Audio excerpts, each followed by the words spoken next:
This is a VR to Rumor Haven's tag, the Seance Circle Spread. So this is going to be interesting. I don't think I've ever done a spread VR before. But this looks really cool and I just want to do it. So the first prompt is the crystal ball. It's the focus of the spread and it's the anchor card. And Rumor used a round deck, but I'm going to use the Seasons of the Witch Samhain deck. It has a moon on the back, has round on the back. And I just want this to be kind of Halloween-y, so I'm kind of stuck to mostly decks that are kind of fit the season, yet also fit the prompts. And I'm going to do like she did, where I'm not going to turn them over until everything is pulled out. The next prompt is the candle, a shadow deck, the deck that sheds light on the shadow. And for that I chose Lubanko, which is not really necessarily a Halloween-y deck. This is the indie version. My mass market is on the way. And the reason I'm picking this one is it leans more heavily into the darker side of the meaning of the cards, and not in a bad way, in a very, very good way. But it can be kind of confronting. And I'm just going to go around in a circle. I can't recall the positions of the cards, so we're just going to go counterclockwise. So the next prompt is a personal item, which is a deck of objects to summon in the spirit. And I'm going to use the Memento Mori. I wish I had the Oracle of Oddities. I pre-ordered it, and now, because of everything that is stupid in the world, it's just kind of on hold and not being shipped yet. And then, you know, the creators in Canada, so Canadian Post is on strike, and then tariffs in the US, and okay, anyway, there are lots of personal items in this, and so I think this will work great. There's our personal item. And the next prompt is an invocation. It's a spirit guide deck, a deck to call spirit in. And so for that I am using the Influence of Angels. So also not really Halloween-y.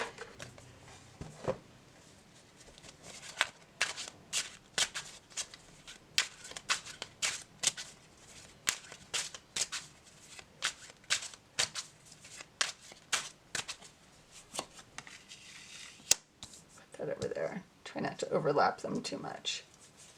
In fact, we'll just turn that one sideways for now. It's a shadow deck, it could be sideways.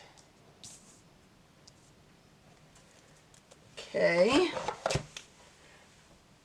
The next one, channeling, a deck that feels channeled or inspired. I did not have to think very long for this one. The Spirit Keeper's Tarot.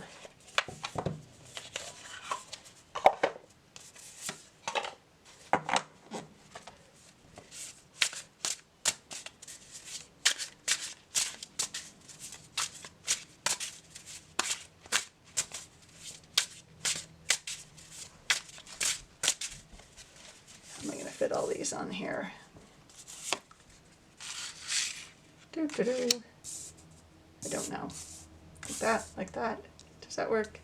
I feel like that works.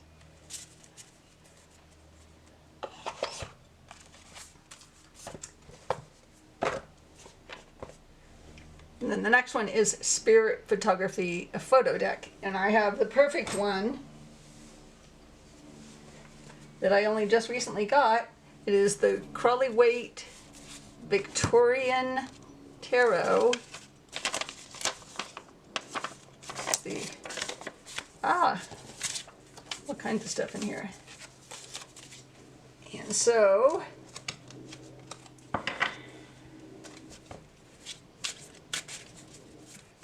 and Rumor did a great description of how Victorians did spirit photography. I guess they did. So anyway,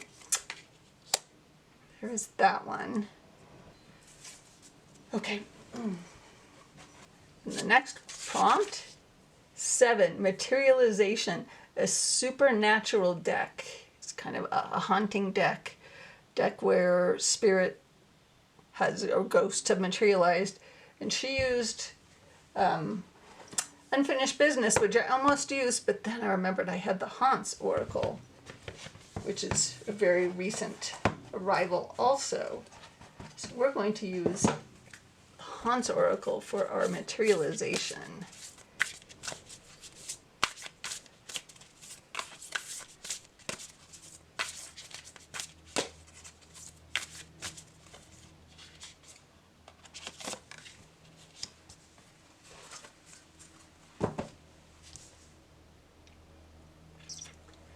And then number 8, we're on number 8. Poltergeist. It's a trickster deck. It could be a deck that's cheeky and mischievous. And for that, we have the Bohemian Gothic, because I think this is a super cheeky deck.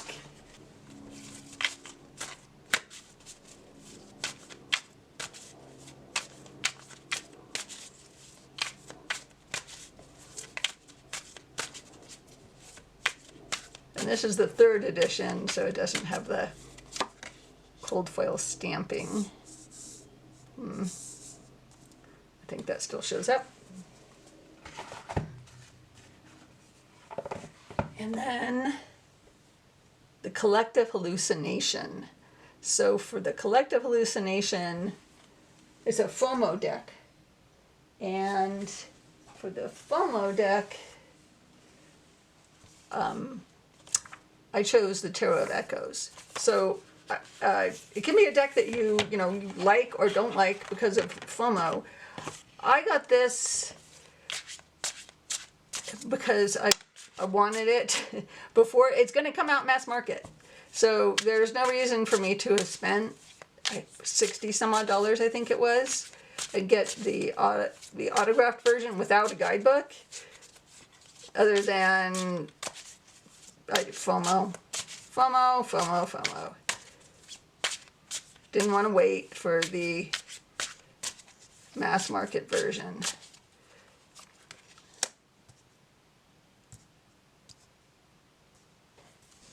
And then the last prompt, the last deck, is for the cleansing of the whole reading. And it should be an uplifting and healing deck, one with positive energy. And so I'm going to use the Guardian Angel Tarot.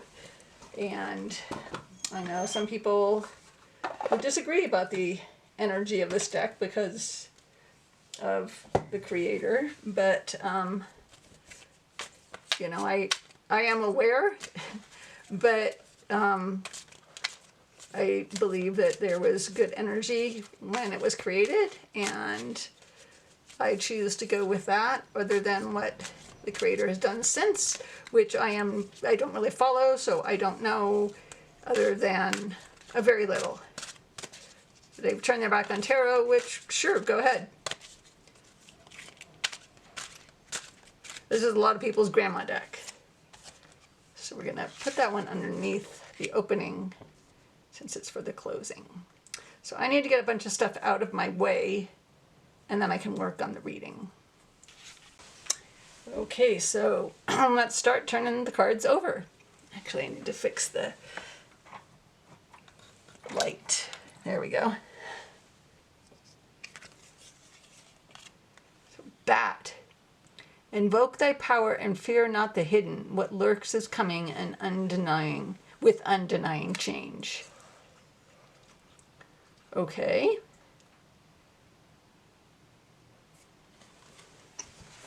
Let's see if there's any more in the guidebook on this. Number 6, Bat. Oh, I just turned to it. So the keywords are psychic development and hidden realms, which I will write on the bottom of this in a white gel pen later. You're being guided to tap into the hidden realms of your subconscious when Bat comes flying into your reading. It's time to peek into the dark caves and spaces. It's time for you to dig into your spirituality, facing the good, the bad, and the ugly. Bat advises you to stop trying and start allowing. Allow your intuition to guide you. Reversed says going into the dark realms of your subconscious is a healing practice, being warned about getting lost. Okay, now let's see what the candle has to say. The Eight of Wands. The Eight of Wands. Let's see what the Lubanko says about the Eight of Wands. Being fast to adapt, take action, and readjust one's course. A sly way of being, versatile and resilient. Shrewdness in the line of fire, being quick on one's feet. Sometimes a feeling of being empowered by high-pressure situations. Is that about moving too fast and not listening to intuition? Not taking the time to listen to intuition? Don't know. The personal item is the amputation saw. It's the last. So I wrote one of the keywords on the cards, and so this one is the amputation saw. Removing a toxic influence, save yourself, a drastic change, rot, loss, a last chance. So removing a toxic influence. That one stood out to me for this reading. So, is somebody rushing me? Am I rushing myself? Is that the toxic influence? Feel like this is all coming around to slow down. Okay, the next one is the Spirit Guide deck, the Invocation. We have the Lovers. So what does this book have to say about the Lovers? Let's see. Okay, so all the majors have an angel in them, and so this angel is Chamuel. I'm not sure if that's how I pronounce that. Is the angel who comforted Adam and Eve after they were expelled from the Garden of Eden. He is primarily known to help people have peaceful relationships with one another. The symbols, we have Adam and Eve. Essentially, the Adam and Eve story is about self-awareness, maturity, and choice, free will. Okay, there's a lot. Shadow meaning strict adherence to gender roles, unable to see yourself and the other, seeing things as either or, constantly making comparisons. Oh, we have an angelic message. May you gain a greater understanding of your personal values by examining the choices you have made. I feel like that angelic message is the message. Examine the choices. So stop being so busy and rushing. Slow down. Get rid of toxic influences. Understand your own values. The deck that feels channeling is the deck that feels channeled. We have the Spirit Keepers. We have the Scarlet Shield. Shields are the queens. Okay, so the Scarlet Shield, the first sentence says, cultivate your confidence and fearlessness. Make sure your voice is heard. You do that by presenting yourself as logical and reasoned. Also, do not hold back. Conquer to dominate. Invoke the warrior spirit. Encourage an opponent to make mistakes so you can capitalize on it. The Scarlet Shield reminds you to wear your armor, protect yourself by asserting yourself. Also, there must be sacrifice for there to be glory. Then we have the Spirit Photography photo deck, the Ace of Swords. And this has a PDF guidebook which I printed out. The Ace of Swords is associated with new beginnings, particularly in the realm of ideas and communication. It implies a fresh start or a new intellectual pursuit. truth and justice, clarity and communication, cutting through obstacles. The card encourages you to embrace mental clarity, seek the truth, and communicate your ideas effectively. It reminds you to use your intellect to overcome challenges and obstacles. Reversed, in the reverse position, suggests a potential blockage in clear thinking and communication. So, started out talking about intuition, and I feel like this was talking about slowing down and getting rid of like the toxic need to always be doing and hurry up and understand your choices. And then all of a sudden now we're talking about like speaking your truth and communicating clearly. Interesting. Okay. Then we have the supernatural deck, the Materialization. And this one is discipline and the Boohag, which is discipline and fear tactics. And see what the guidebook has to say about this card. And it is the last card because there's 40 cards in this deck. Okay, it has 3 keywords in the book: discipline, fear tactics, nightmares, fear of manipulation. So from the Gullah people of the coastal south, we get the legend of the Boohag, a monster who stalks victims in order to steal their breath. In a parallel to vampires who suck the blood of the living in order to survive, the Boohags ride on top of their victims to steal their breath. Worse, they might steal your skin to wear like a suit in order to remain inconspicuous among the humans. The Boohag is similar to the Boogeyman in the sense that its story is used to warn children of stranger danger or to keep them obedient. You better listen to your mom or the Boohag is going to come to see you tonight. Similar monsters can be found in many other cultures around the world. Think of El Coco or the Samhain. The large majority of disciplined monsters are there just to frighten children into good behavior and not to actually inflict much damage. Of course, there's the Boohag, who is quite terrifying. When you draw the Boohag card, there are essentially 2 ways to look at it. Are you the monster in this scenario, threatening others in order to browbeat them into compliance? Or are you at the other end of the story in a situation where someone else is threatening you with a fear tactics? Okay, so there's slowing down, getting rid of toxicity, listening to your intuition, communicating clearly and with authority, but not being overbearing. Exercising discipline. Okay. Trickster deck, the Poltergeist.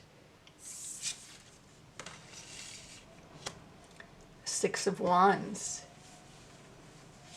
Okay. So not being overbearing, not browbeating people, still well communicating.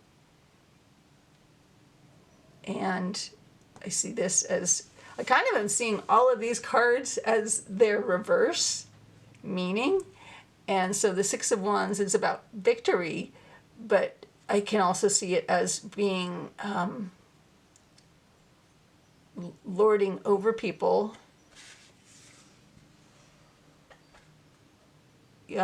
being ungracious in victory. So that plays with this card very well, I think. But let's see what it says in the book.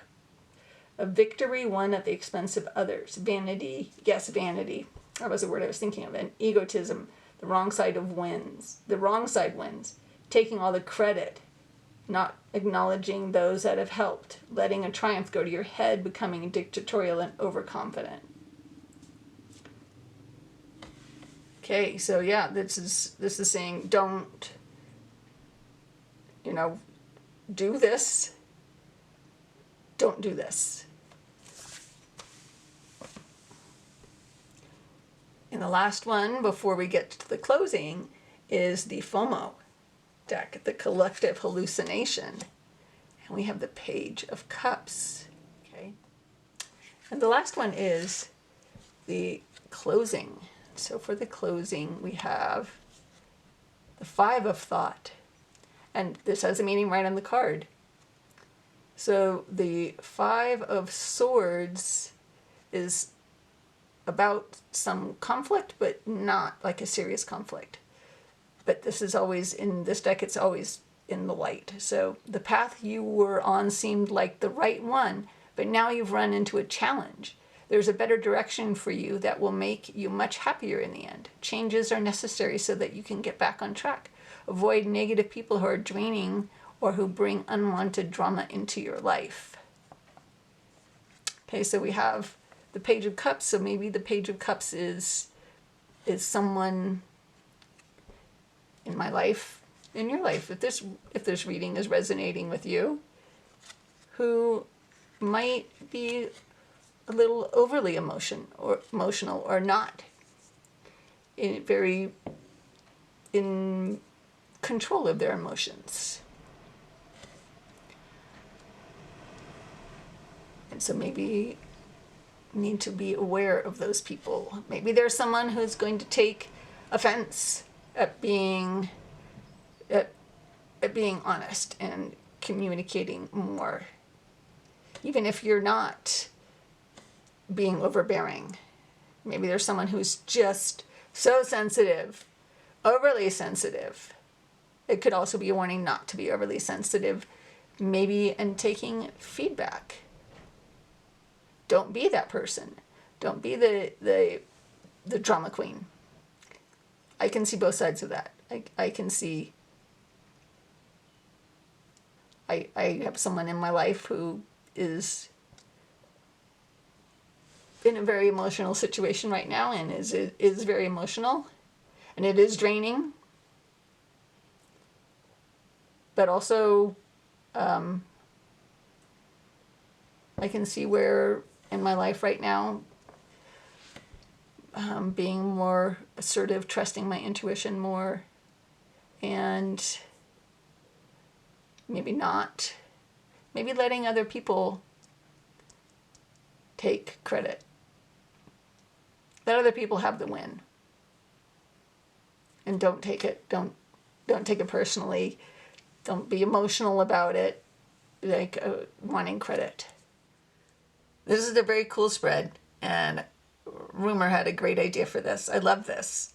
And so I would just want to thank her for this idea, and really enjoyed doing this. And I think I found a lot of insight into some current situations.